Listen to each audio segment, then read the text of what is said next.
We start by defining three annotations. @entity marks a class as a database table, it can optionally specify a custom table name.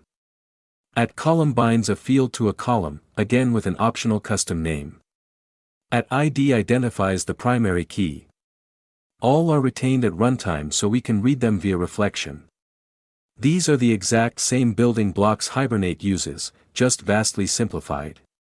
With them in place, our mini ORM knows how to map any plain Java object to a conceptual row. Session is our data access engine. Instead of a real database we use a nested hash map. The outer key is an entity class, like user.class, and the inner map stores rows keyed by primary key.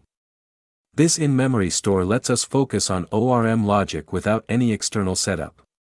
The four public methods, save, find, delete, findAll, form a tiny but complete CRUD interface.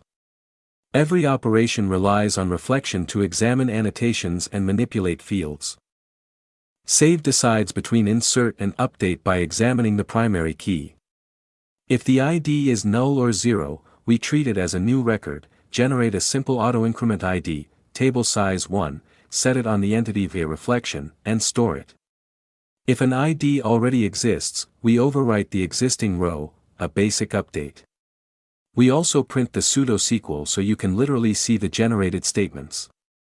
This is exactly how JPAs persist and merge behave under the hood. Find returns a row by its primary key, casting to the correct type. Delete removes the entry and prints a delete statement. findAll collects all rows of a given entity into a list, using streams and a cast. Notice how each method starts by checking the @entity annotation. If it's missing, we refuse to proceed, just like Hibernate's runtime exceptions. This separation ensures only mapped classes are managed. These helpers translate annotation metadata into table and column identifiers. If @entity doesn't specify a table name, we default to the class name in lowercase.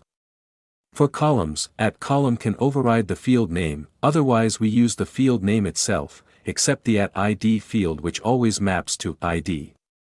This is the same convention over configuration principle Spring Data JPA uses.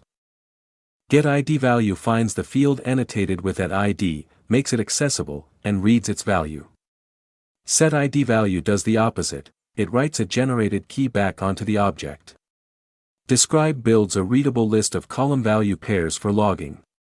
These are the low-level reflection operations that allow our generic session to work with any @entity class without knowing its structure in advance.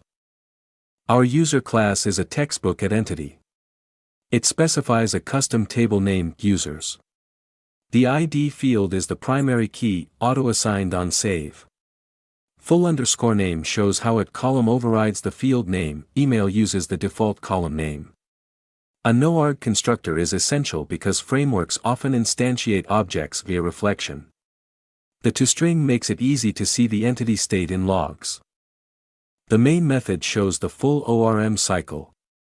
2 users are saved, generating inserts, 1 is retrieved, updated, and saved again, triggering an update.